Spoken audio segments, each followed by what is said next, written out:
રામ રામ, સ્વાગત છે મારા કિચનમાં. આજે બનાવીશું માવાના પેંડા.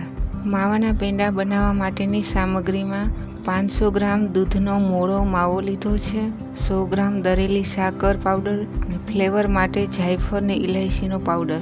હવે આપણે બનાવવાની શરૂઆત કરીએ. ગેસ ચાલુ કરી કડાઈમાં 1 ચમચી ઘી નાખવાનું.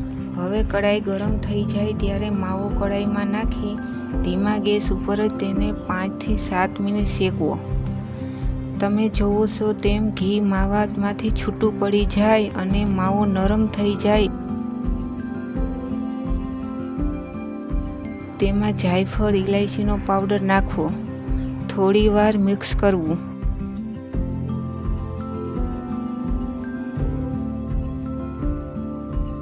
ગેસ ઉપરથી નીચે ઉતારી લેવું અને થોડું ઠંડુ પડવા દેવું.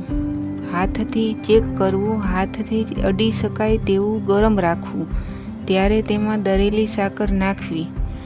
આનો માપ 500 ગ્રામ માવામાં 100 ગ્રામ સાકર નાખવાનું હોય, પણ માવો દૂધમાંથી બનેલો હોય એટલે દૂધને જ્યારે ઉકાળીને માવો બનાવીએ છીએ ત્યારે તેમાં કુદરતી મીઠાશ હોય જ છે. એટલે આપણે ઘરે પેંડા બનાવીએ ત્યારે સાકરનું પ્રમાણ ઓછું રાખવું.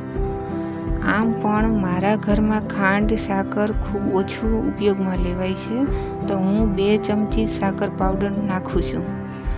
તમારે વધારે ગળ્યું ખાતા હો 100 ગ્રામ સાકર પાવડર નાખી શકો છો. હવે માવો અને સાકર પાવડરને હાથથી સારી રીતે મસળવું. સ્મૂથ બને, ઘી છૂટું પડે ત્યારે તેમાંથી નાનો ભાગ લઈ હાથમાં બંને હાથની મદદથી પેંડાનો શેપ આપવો.